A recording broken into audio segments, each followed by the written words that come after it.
batu. Nah, makanya kalau Allah mengkritik orang kafir, misalnya Allah. Nah, hujah kedua yang mudah lagi menurut Quran itu begini. Sekarang misalnya ya, yuridu wa bikumul yusra, Allah itu menghendaki mudah. Itu kalau kita maknani, itu gampang. Misalnya begini, ya ini yang ada ya, nyata dalam sejarah. Ada berhala terpahat dari batu, namanya Lata, Uzza, Manat, Lata, Uzza, Manat. Terus ada yang beberapa yang namanya enggak disebut Quran, kata Hubal, kata napa? Hubal. Oleh orang-orang kafir jahiliyah, Lata itu disembah, dikatakan Tuhan. Uzza juga dikatakan apa? Tuhan. Itu kata Allah. In hiya illa asmaun samaitumuha antum wa abaukum, itu hanya nama yang kamu ciptakan. Makanya Allah ngendikan kalau barang tidak benar istilah kaburos kalimatan takhruju min afwahim. Niki rungokno nggih kanca-kanca terutama sing hafal Quran. Misalnya aku darani Mustofa iku ganteng, Mustofa iku sugih. Itu namanya kalimat yang keluar dari mulut saya, tapi hakikatnya kan tidak ada. Nyatane ora ganteng, nyatane ora sugih. Tapi ini menjadi kalimat karena kadung keluar dari mulut. Kula baleni, tapi ini menjadi kalimat karena kadung keluar dari apa? Mulut. Misalnya saya bilang, wah Ruhin rambutnya lurus, alim, ganteng, pinter. Ini hanya keluarnya kalimat yang keluar dari mulut, tapi kan nggak ada kenyataannya. Nah, ketika orang kafir bilang berhala itu Tuhan, itu kalimat yang keluar dari mulut. Nah, kalau hakikatnya ya batu, bukan Tuhan. Hakikatnya itu batu. Berarti namanya pangeran Lata Uzza itu batu apa pangeran? Batu. Nah, makanya kalau Allah mengkritik orang kafir, misalnya Allah dikatakan punya anak, Yesus itu Tuhan. Ngendikane Allah napa kaburas kalimatan takhruju min afwahim. Sungguh kalimat itu satu kalimat yang salah, tapi yang kadung keluar dari mulut mereka. Jadi nomor dua, ada kalimat yang memang benar. Seperti saya mengatakan 1 ditambah 1 2, 2 tambah 2 4. Nah itu baru hak karena nyata. Dikatakan apa enggak dikatakan ya tetap 2 ditambah 2 4. Sama dengan la ilaha illallah. Jadi la ilaha illallah itu sudah wujud sebelum dunia ngakui la ilaha illallah itu sudah ada apa belum? Kalau bedai. Sebelum ada orang Islam di seluruh dunia, Allah satu itu sudah wujud belum? Sudah. Kenyataan ini sudah ada belum? Sudah. Lah berhubung sudah kadung ada, kita hanya menyaksikan asyhadu, saya bersaksi, a'lamu, saya tahu. Karena sudah ada, makanya disebut fa'lam annahu la ilaha illallah. Wong sudah ada, kita tinggal tahu, tinggal bersaksi. Nah, kalau yang tidak ada itu mbok dikatakan pun tetap tidak ada, itu hanya jadi kalimat yang keluar dari mulut, wong barangnya tidak ada. Itu disebut apa? Kaburas kalimatan takhruju min afwahim. Iyaquluna illa kadziba. Jadi kalimatnya itu ada, tapi fakta yang ditunjuk kalimat itu tidak ada. Faham ya lah. Mulanya ciri utama agama itu kul ja'al haqqu wa zahaqal batil. Barang hak itu pasti ada, yaitu Allah. Barang batil ya pasti tidak ada. Pangeran telu itu tidak ada. Watu jadi pangeran ku ora ono. Santet ngasari dadekno aku mati ku ora ono. Mulane kula nek santet wong ora tau ndonga tolak santet. Wong cara kula santet mboten enten. Ora percaya jajal kok sing mati ra kowe, paham gitu. Dini gitu. Memang enggak ada. Lho soal misalnya tapi wonten Gus yang mati ana dome ning wetenge ngene. Ya sing ana dom. Iku jenenge ora santet itu biasa wedok. Lah nek mati kena santet itu biasa kepelitis truk ya mati. Kena virus. Cara kula dipanteni santet itu malah lambat, kadang 3 dina lagi mati. Cas pleng truk. Cas pleng meneh pesawat. Jadi niku sing paling angel ning gone bab tauhid. Sebenarnya tauhid itu gampang, mboten jelimet. Makanya Allah melatih kita yuridu wa bikumul yusra. Andekan manusia seluruh dunia dipoling untuk melihat Lata dan Uzza. Itu apa? Enggak usah ada orang Islam, enggak ada orang kafir. Enggak usah intervensi. Pasti mereka jawab itu batu. Andekan Isa, Yesus itu dipampang di dunia. Orang polling, orang Islam, kafir, enggak ada intervensi. Pasti akan bilang itu manusia. Paham ya? Tapi lewat rekayasa dicitrakan itu Tuhan. Lata Uzza dicitrakan itu Tuhan. Nah, itu disebut wa makaru wa makarawa. Jadi dimakru. Dia didesain sedemikian rupa.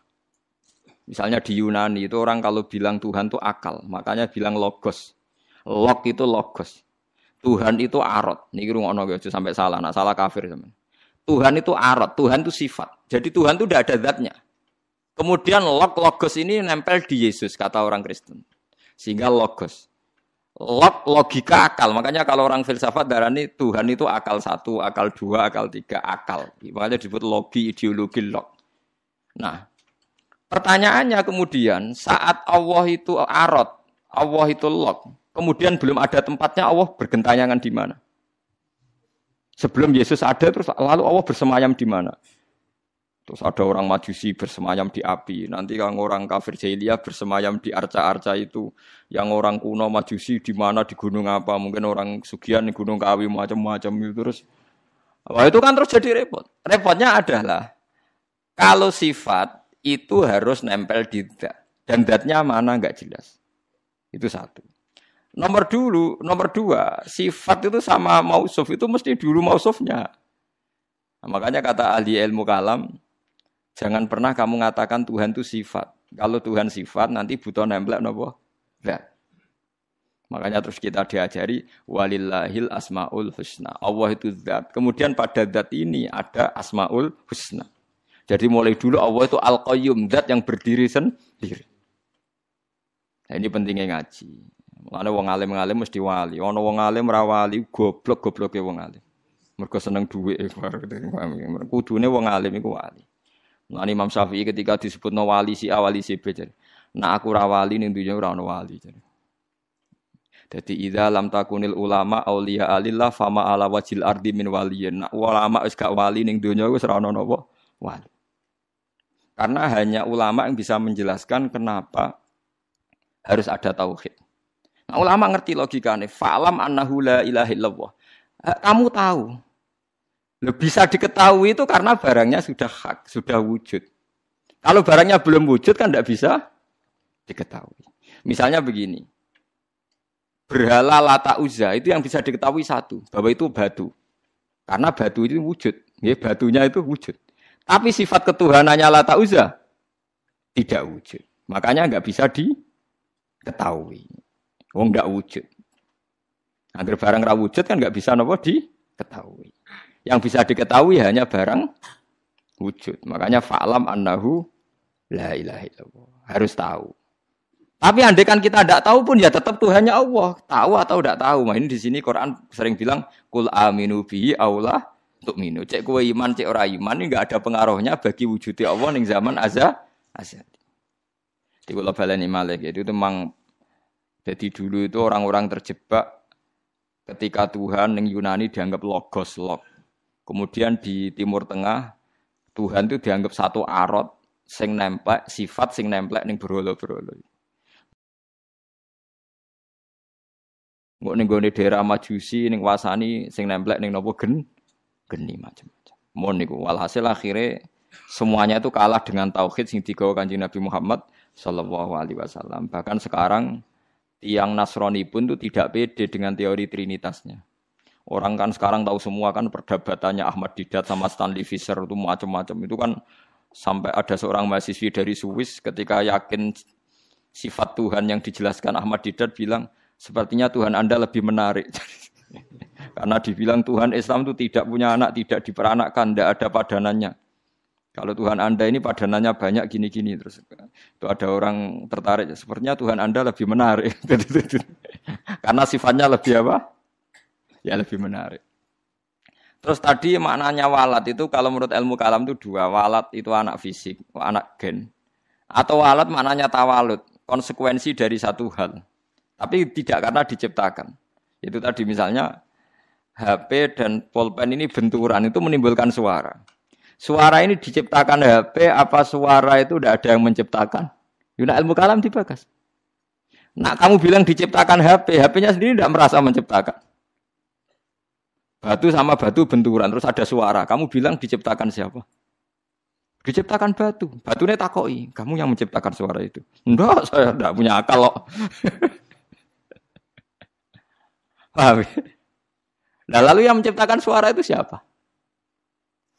Suara itu udah ada. Yang ada itu kamu dengar suara. Soalnya kupingem darani ngono iku suara. Tapi nak cara akal darani sing ngono apa ya watu. Watune apa benturan. Iki cara ilmu kalam. Lah suarane piye kruping suara. Ya sudah begitu aja dah. Jangan sampai kamu menganggap kejadian alam ini kebetulan. Itu kue yang melukai tauhid. Semua alam raya ini diciptakan secara sengaja dengan irodah oleh Allah Subhanahu wa taala. Jadi lam yatawallat min wujudihi syai'un. Jangan sampai kamu berkeyakinan setelah Allah wujud otomatis makhluknya wujud. Berarti wujudnya makhluk tanpa kehendak Allah. Itu keliru. Itu ya termasuk tawalud. Kalau kamu meyakini begitu berarti terjadi keyakinan apa? Tawalud. Setelah ada Allah otomatis makhluknya ada. Itu ya dosa besar. Kafir. Nah, cuma dosa besar tapi apa? Kafir.